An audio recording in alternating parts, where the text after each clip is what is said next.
Falando do Igor de Brits Mantoani. E perdão se eu errei a pronúncia.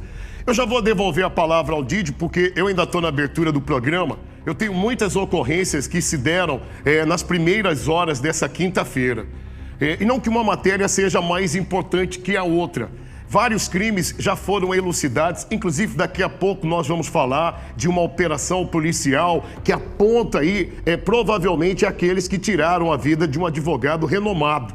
A família do Dr. Renato Neri deve estar um pouco mais aliviada. Não traz o Dr. Renato de volta, mas pelo menos sabe quem foram os executores. Eu estou dando um exemplo de um caso que talvez tenha se dado por resolvido.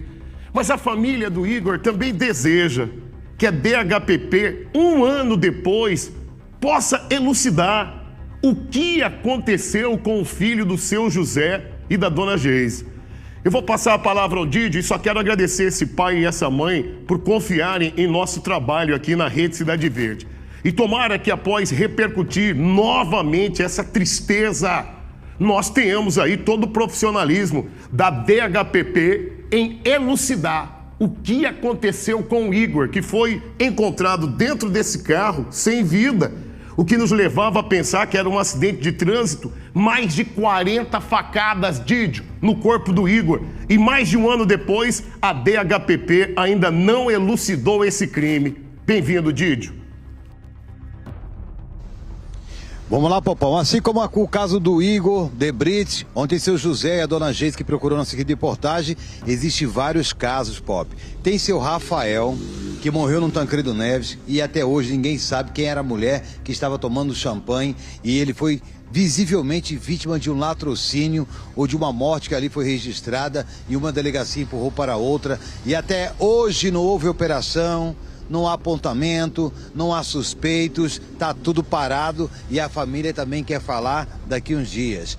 O caso do professor que ganhou uma moto no programa do Pop vai se completar daqui a pouquinho uma década. Verdade. Que até hoje também o caso não foi resolvido. Verdade. Onde a mãe já lavou as mãos e aguarda aí com a esperança e com a fé que ela tem a ajuda de Deus. Porque na terra nada foi feito para elucidar por que o seu filho, que não era usuário de droga, não era criminoso, não tinha passagem criminal e foi morto na avenida principal do residencial Cochipó. Assim como outros Joãos e Josés que aguardam ao mesmo a solução de um crime que foi praticado em nossa capital. Dessa vez, vamos falar com o Igor de Brits Mantoani, aonde pode parar essa imagem que está lá, de um outdoor que foi colocado nas avenidas de Cuiabá e que acabam aí trazendo uma mensagem o ano passado e que isso aí repercutiu muito, Pop.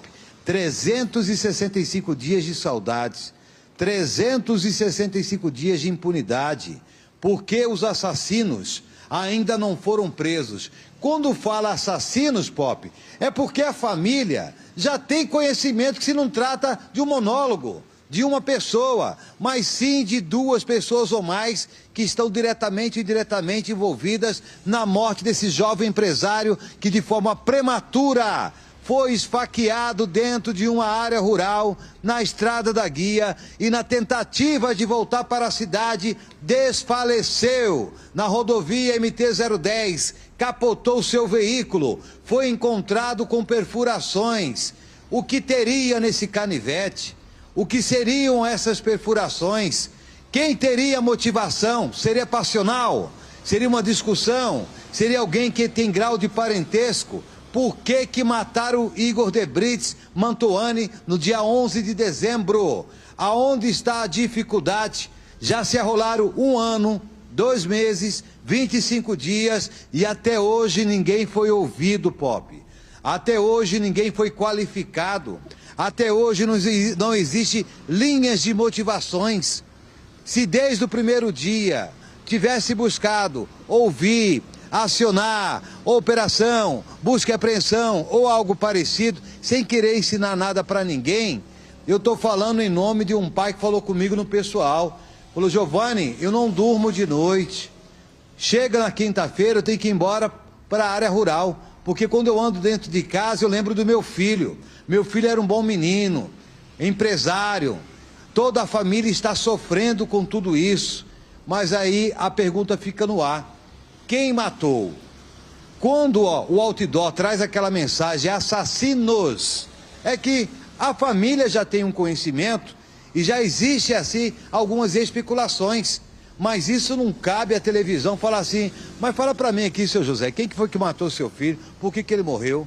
Isso é papel da própria Polícia Judiciária Civil, através da delegacia ou de algum cartório que compreender com o seu delegado responsável em fazer operação. Operação, na elucidação de casos, não existe grau de importância.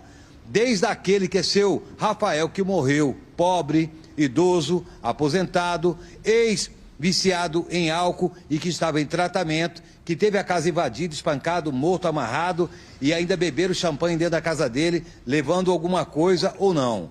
Não foi explicado. E a intenção desse material é que casos como esse, Pop, não fique anônimo, não caia no esquecimento. Quantos ou quantas pessoas que já morreram e até hoje não conseguiram elucidar o caso.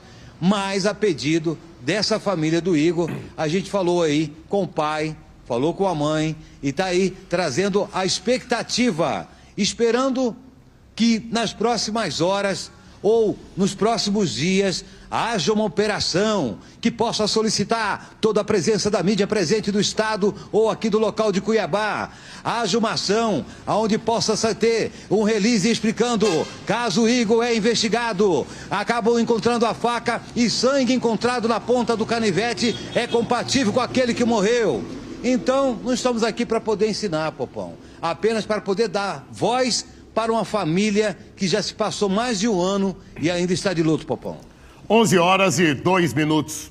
Play neles. Bom dia, Pop, Didio. Aqui é o pai do Igor e a mãe do Igor, Geise.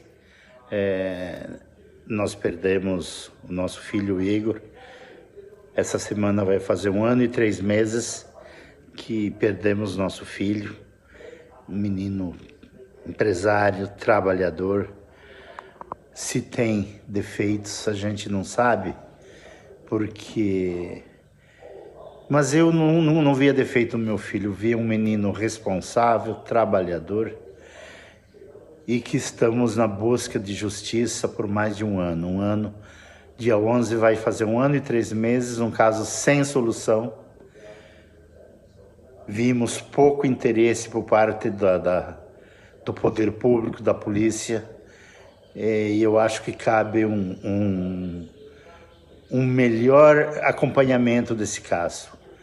E nós vamos em busca da justiça, custe o que custar, até o fim.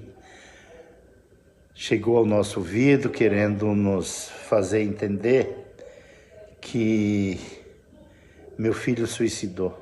Isso é impossível. Com 48 perfurações, 48 perfurações, ninguém que quer suicidar, mesmo sendo facadas superficiais, faria isso. Ninguém é masoquista a ponto de ficar se torturando para se suicidar. Meu filho estava com certeza em busca de socorro, com certeza. Estava tentando fugir em busca de socorro, quando desfaleceu e bateu e capotou o carro fora da estrada. Com certeza estava fugindo em busca de socorro. Então pedimos, Pop, pedimos o teu empenho, o que for possível aí para você fazer, para nos ajudar a esclarecer esse caso que é indignante, o qual eu e minha esposa sofremos até hoje. E choramos ainda pelo nosso filho. Deixa eu falar. Você quer falar alguma coisa?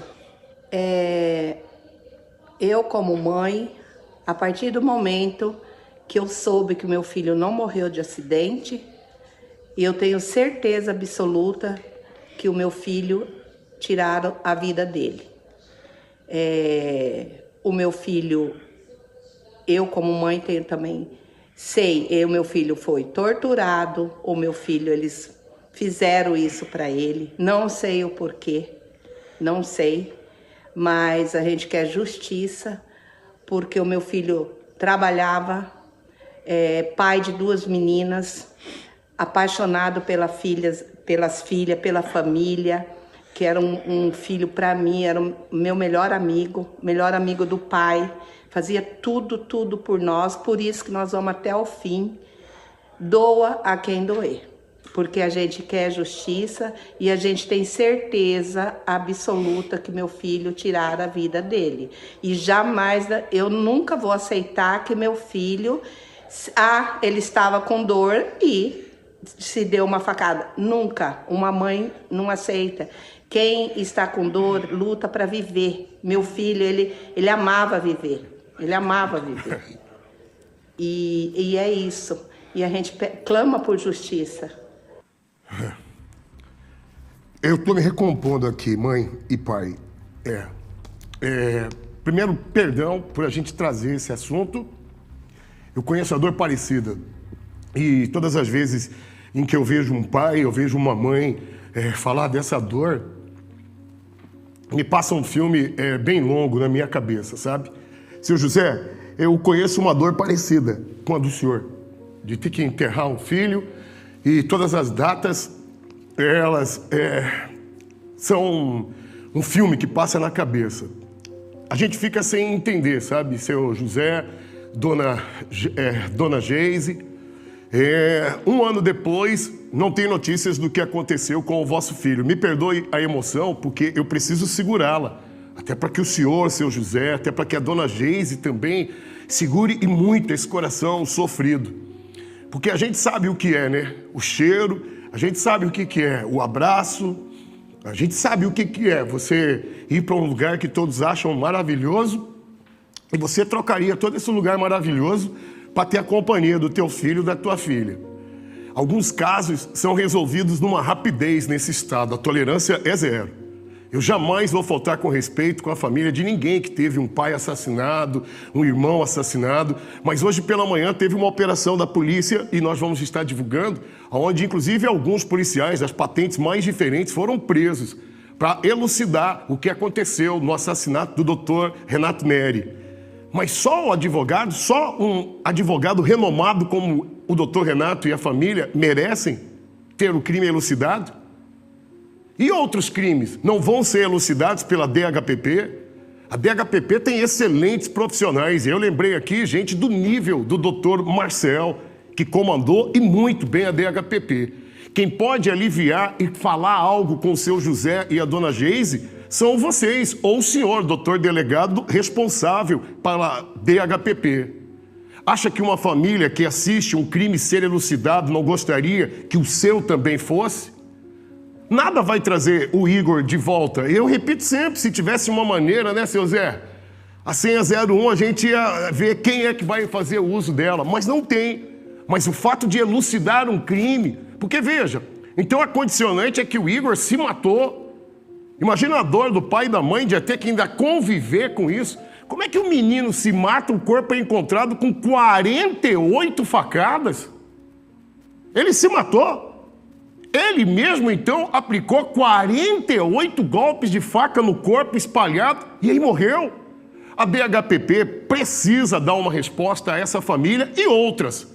A DHPP não pode dar a impressão de que só elucida assassinatos onde tem gente influente, importante. E não estou desmerecendo nenhum crime elucidado, mas o tratamento deve ser igualitário. A tolerância zero não pode ser só para o homicídio de alguém renomado. Tem que ser para o filho de gente humilde, simples, da periferia, gente bem-sucedida.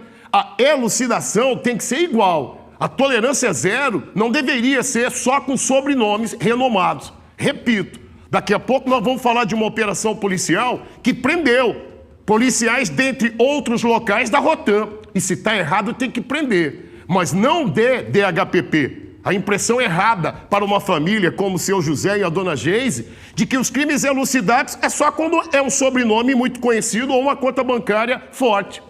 O Didio citou rápido aí um participante do nosso programa que ganhou uma moto. 5 dias depois, o menino foi executado e até hoje a DHPP não deu uma notícia. Então tomara que o critério da DHPP seja elucidar os crimes dos mais diferentes. Independente se esse aqui vai passar no Jornal Nacional ou no Fantástico, independente desse delegado ter uma preferência de dar entrevista para a Globo ou para o canal, ele pode ter a preferência que tiver. O que o seu José e a dona Geise querem é que elucide o que aconteceu com o filho, com o Igor. E ponto. Seu José e dona Geise, me perdoe por não segurar a emoção e contribuir para que vocês se machuquem ainda mais com essa dor.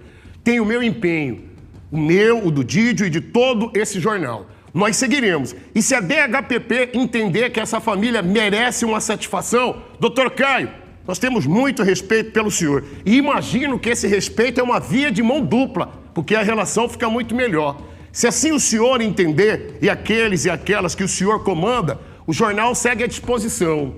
Não do senhor, da notícia para ser compartilhada.